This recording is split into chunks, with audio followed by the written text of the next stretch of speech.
Certo, então eu sou o Padre Esax, tenho 25, quase 26 anos de padre. Estou aqui na paróquia há 5 anos e 4 meses, vim transferido para cá substituindo o Padre Wilson, que também teve de ir para uma outra paróquia.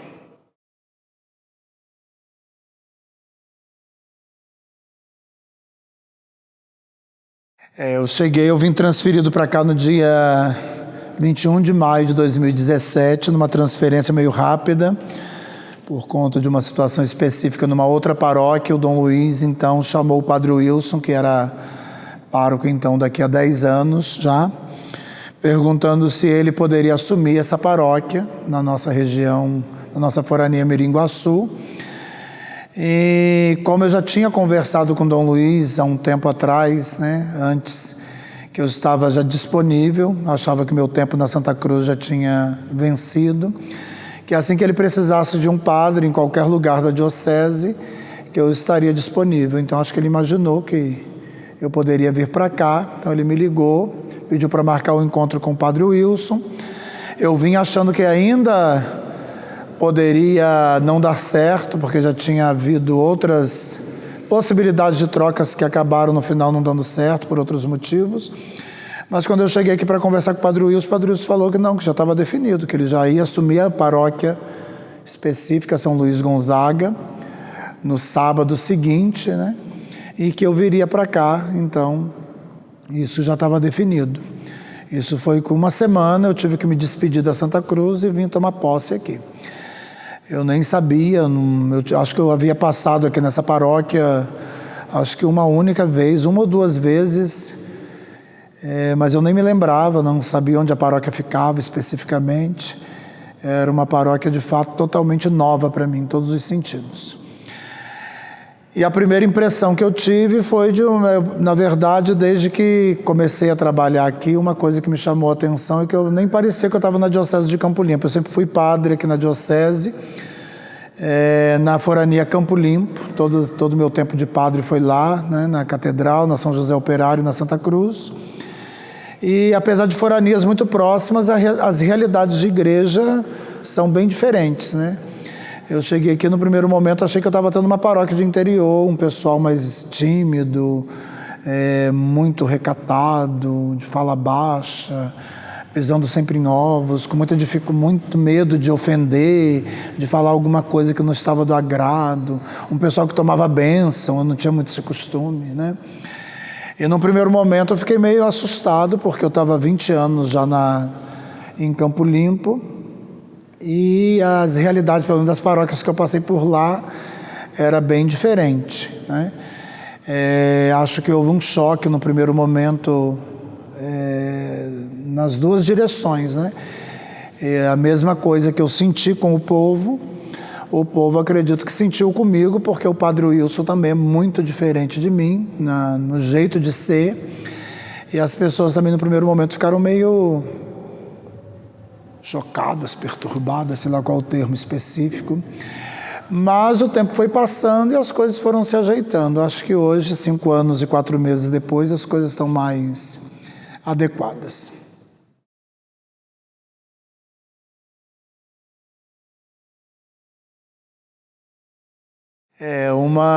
Uma coisa que sempre chama atenção aqui na paróquia é, de fato, o tamanho dos espaços que a gente tem aqui. O Padre Carlos construiu aqui a Matriz, a Santo Expedito, e são igrejas de fato muito grandes, sobretudo para uma realidade de onde eu vinha, porque a Santa Cruz é uma paróquia, quem conhece, é uma paróquia bem pequenininha. Nós temos lá o espaço físico, a igreja, ela tem 2 fileirinhas de bancos, os bancos cabem 4, 5 pessoas em cada um, cada fileira de banco deve ter uns 15, 16 bancos, então os bancos lotados na Santa Cruz devem caber 150 pessoas, e de repente cheguei aqui, isso aqui é um mundo, né?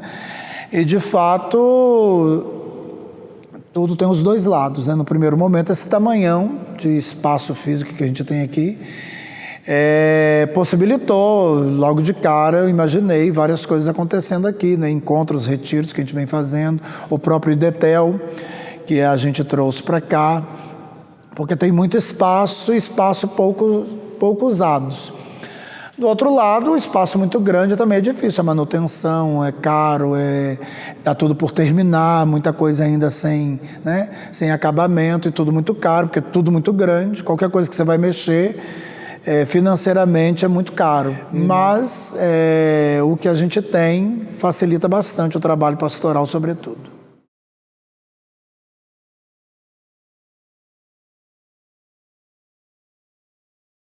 Não, como eu falei, eu havia passado aqui, né, muito tempo atrás, mas eu nem me lembrava como chegava aqui, né? Quando a paróquia começou a ser construída, a gente ouvia falar do Padre Carlos, que na diocese ele era conhecido como Padre Chinelinho, e se falava muito de uma obra que ele fazia aqui no Taboão da Serra, na fronteira aqui, num bairro que nem tinha tanta estrutura, e de repente tinha umas igrejas surgindo aqui muito grandes e que as pessoas comentavam como se fosse um certo exagero, como que depois não ia ter nem dinheiro para sustentar isso aqui do tamanho que era, né?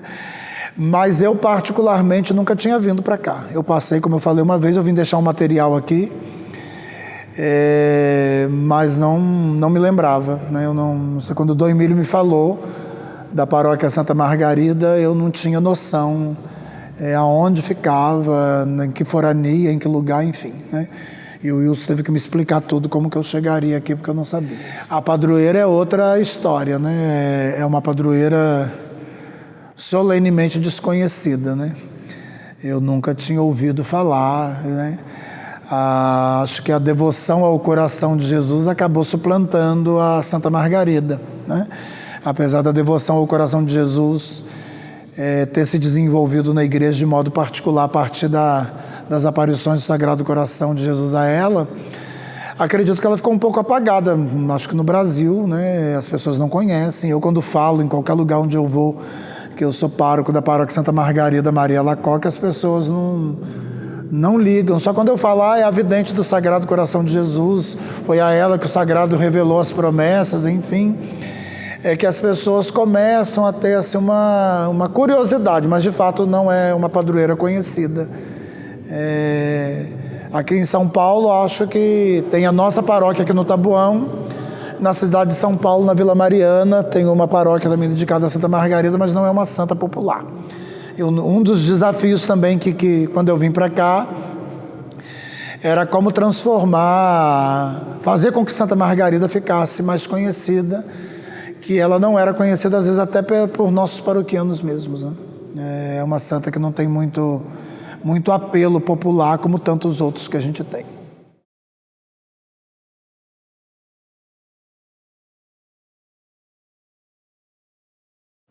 Quando o Padre Carlos, junto com a comunidade, escolhe a padroeira da paróquia, né, é importante, eu sempre digo isso, né, quando nós escolhemos o padroeiro de uma comunidade, o ideal é que as pessoas saibam que a escolha de um padroeiro, ela é mais do que a própria escolha, né? É a comunidade dizendo, aquele grupo que vai formar aquela comunidade dizendo que ela quer atingir a santidade, aquela comunidade, via ou pelo caminho que aquele santo padroeiro escolhido trilhou.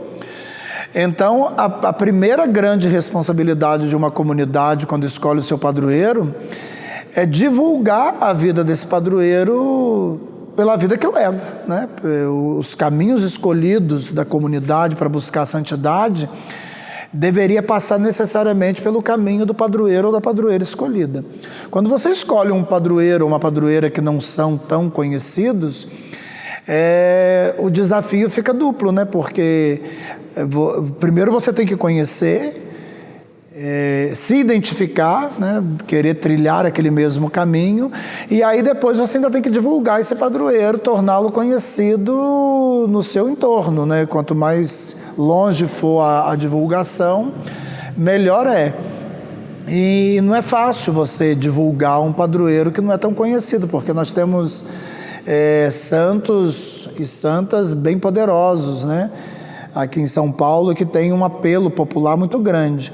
Quando você edifica uma paróquia, né, constitui uma paróquia, e essa paróquia tem como patrono principal um santo que ninguém praticamente ouviu falar, ela vai ter mais essa dificuldade, né? Porque as pessoas não se identificam, se não se identificam, quem não é muito de igreja não vai naquela igreja, eles preferem ir em igrejas aonde ele já tem uma afinidade. A São Judas Tadeu é muito forte aqui em São Paulo, né? Santa Edvise é muito forte numa área aqui de São Paulo, Nossa Senhora, sobretudo Aparecida, enfim. Tem alguns santos, quando você coloca, aquilo ali já é 50% do caminho da constituição da comunidade colocada. Mas Padre Carlos quis, né, e junto com a comunidade que aceitou, que fosse Santa Margarida a nossa padroeira. E aí é um desafio para nós torná-la conhecida. Eu, quando cheguei aqui, uma das minhas inquietações era exatamente essa, como tornar Santa Margarida conhecida. E não é fácil, porque o desconhecimento gera também uma certa apatia com a padroeira, né? Às vezes até de nossa parte mesmo, né? Às vezes eu vejo paroquianos que são muito mais ligados a outros santos padroeiros, em detrimento da nossa própria padroeira principal.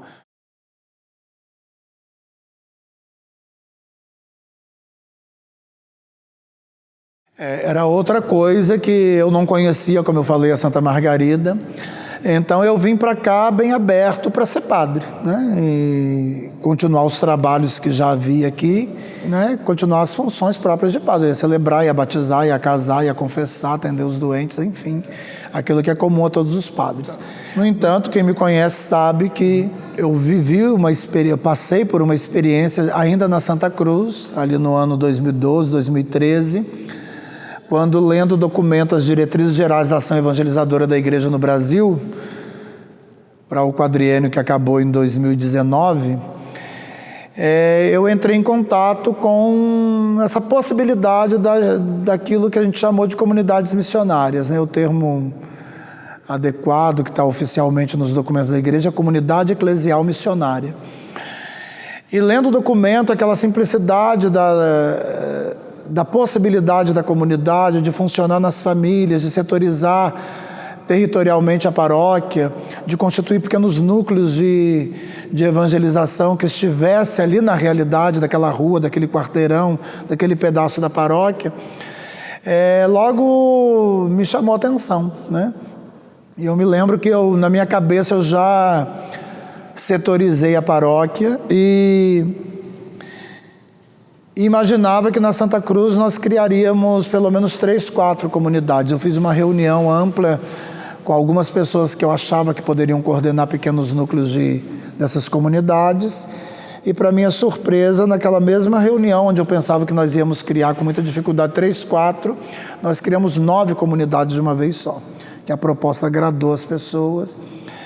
E na medida em que esse trabalho foi se consolidando na Santa Cruz, ele mudou a cara da paróquia, né? Mudou a cara da paróquia, mudou a nossa cara, né? Eu, inclusive.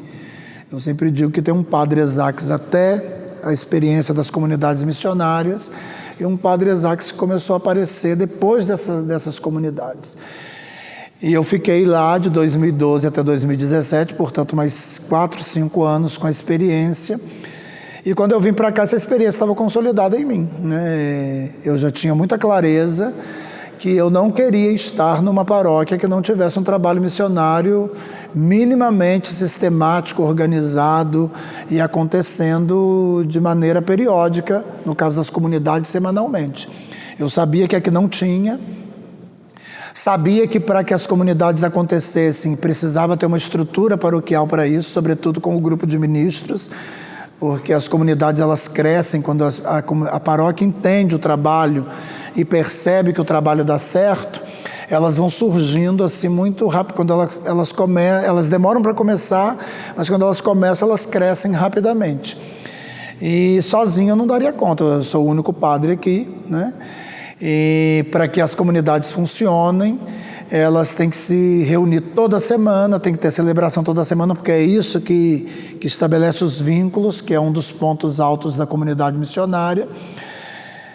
E como eu sou um só, eu precisava de um grupo de ministros. Uma coisa que logo de cara eu fiquei meio triste quando eu cheguei aqui, porque sabia que o trabalho não poderia começar logo, era que quando eu fiz a reunião com os ministros, só havia 16 ministros aqui na paróquia, e desses 16, só alguns eram ministros da palavra. E para que as comunidades missionárias funcionem, a gente precisa ter um grupo de ministros considerável, e um grupo de ministros da palavra considerável, bem formados, que você consiga colocá-los como responsável pelas celebrações, porque elas vão crescendo as comunidades, e você acaba tendo 2, 3 comunidades funcionando no mesmo dia, e eu não daria conta.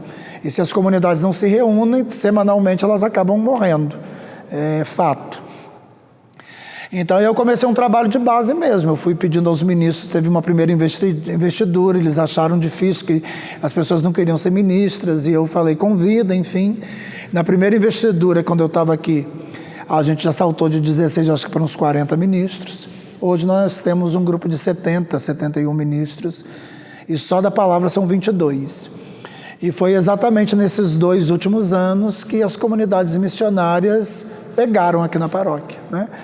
Então, logo que eu cheguei, eu criei 2, as 2 primeiras, Santa Teresa de Calcutá e Nossa Senhora da Saúde, porque eu não queria não ter esse trabalho, aí é uma coisa minha.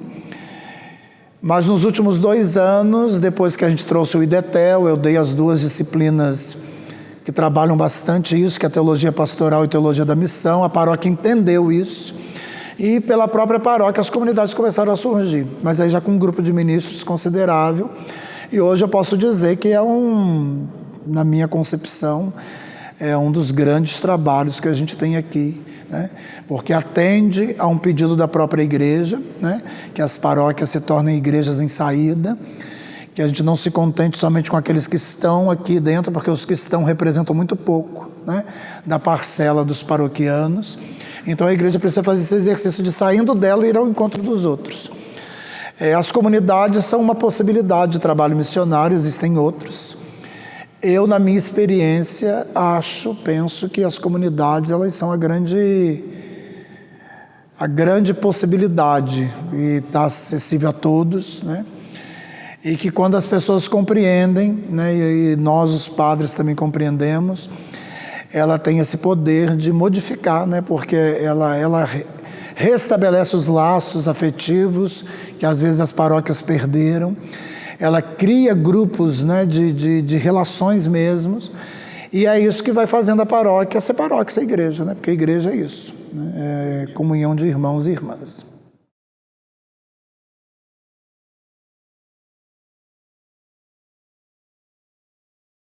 Bom, no plano pastoral, o meu grande objetivo é consolidar de fato e multiplicar as comunidades missionárias, tantas quantas a gente puder ter, né? Porque eu acredito que é esse trabalho de comunidades missionárias que vai fazer com que a paróquia cresça no número de lideranças, de gente para trabalhar nas diversas pastorais. As comunidades missionárias são como um grande berçário, né? Um grande seminário de vocações, né, de surgimento de vocações.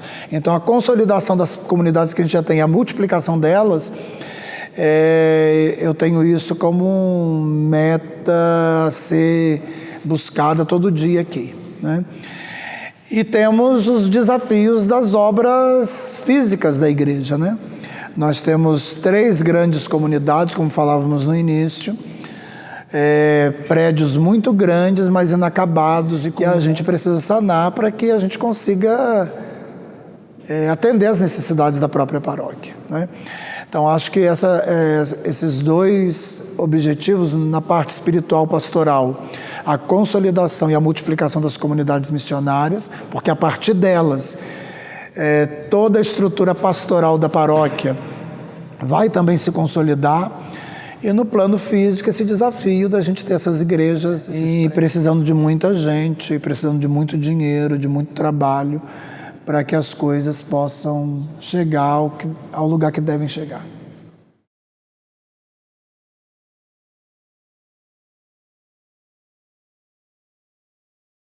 Eu acredito que o Padre Carlos deve estar muito feliz de onde ele está, né? Acredito junto de Deus, por ver uma obra que ele começou, pelo que eu ouvia falar na época, como eu falei no início, eu não conhecia aqui, Conheci o Padre Carlos de vista, eu ainda estava no seminário, nessa época, terminando o seminário.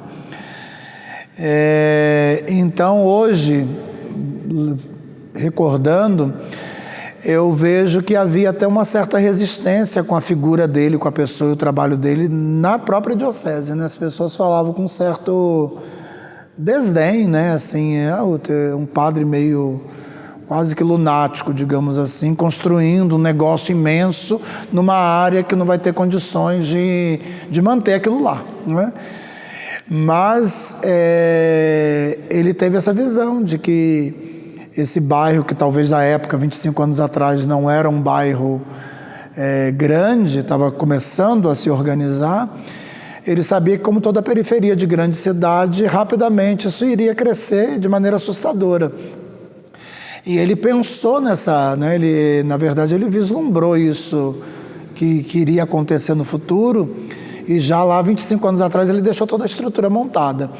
Então, acho que ele vendo como que o que ele começou lá, trancos e barrancos, como está hoje, e como essas igrejas aqui foram e são muito importantes no tamanho, porque a periferia do Taboão, né, é muito populosa, nós temos muita gente aqui, né, que se todo mundo resolvesse vir, os prédios ficariam pequenos. Então, tudo que ele colocou lá com muita dificuldade, todos que contam as histórias de como isso foi construído, com muita luta, com muita dificuldade, ele dava catequese, terminava a catequese antes, fazia as crianças carregar tijolo por tijolo, saco de areia, enfim, pegava tudo que doava, trazia para cá, e ele vê como está hoje, né? Com muitos desafios, os desafios vão sempre surgir, mas aonde nós estamos hoje, em 25 anos, é um grande sucesso, né? Acho que ele deve estar muito satisfeito com todo o resultado que 25 anos depois o trabalho que ele começou alcançou, né? A nossa paróquia é uma paróquia muito bem estruturada, pastoralmente falando, fisicamente falando, né?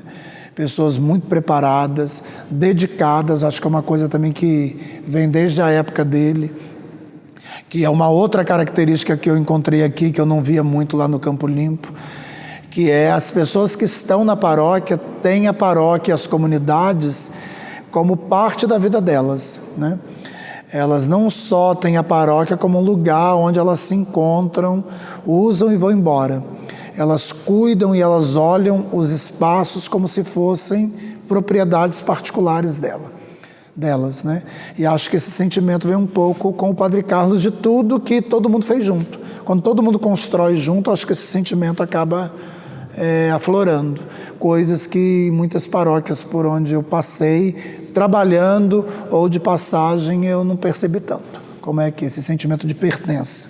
E acho que isso é obra lá do Padre Carlos no início.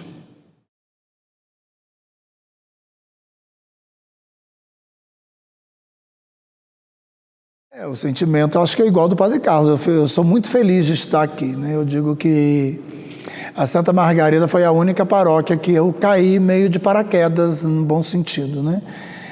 Porque a catedral foi minha primeira paróquia, eu não queria ir para a catedral, era um outro projeto que tinha para mim na paróquia, uma paróquia no Embu, mas no último momento ali o Dom Emílio quis que eu viesse para a catedral, que estava começando, eu fui muito aborrecido.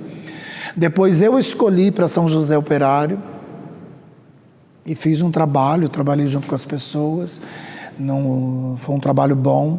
Depois para Santa Cruz, foi um acordo entre o padre Adilson e eu. Adilson queria sair da Santa Cruz e veio me propor, porque ele queria trocar com a São José, e eu aceitei a troca. Falei, se você acha que vindo para São José vai ficar bom para você, eu aceito para Santa Cruz. Eu já estava na São José há 8 anos mesmo, e fui para Santa Cruz, mas a Santa Margarida foi uma coisa não prevista por nada nem ninguém, foi uma troca repentina, a partir de uma necessidade da igreja, e eu estava aberto para isso. Então eu vim sem nenhuma expectativa, de modo que eu acabei me surpreendendo com tudo que eu encontrei aqui, né? Então não foi uma paróquia que eu imaginei, como eu falei, eu nem conhecia, mas o contato com as pessoas, apesar de ser uma comunidade bem diferente das comunidades que eu até então tinha passado, mas acho que essas diferenças acabaram colaborando para aquilo que hoje, 5 anos e 4 meses depois, a gente conseguiu também, né, colaborar para que a paróquia fosse. Eu hoje posso dizer que eu sou bem feliz e realizado aqui, né? Eu não tenho nenhum contratempo grave com nada, nem ninguém, com nenhum grupo. Eu hoje tenho muita tranquilidade para lidar com aquilo que a paróquia pode oferecer, né?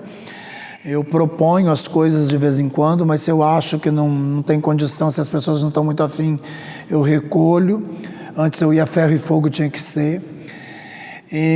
Mas em contrapartida, aqui a Santa Margarida é uma paróquia bem aberta, e às vezes eu proponho coisas até que nem eram para acontecer tão rápido, e quando eu percebo as coisas já estão acontecendo, de modo que eu percebo que há hoje um entrosamento bem interessante entre padre e comunidades, os fiéis, enfim, de modo que as coisas fluem. E esse fluir das coisas me deixa bem satisfeito, tranquilo, né? E feliz, né? Hoje eu estou bem tranquilo e feliz estando aqui na Santa Margarida.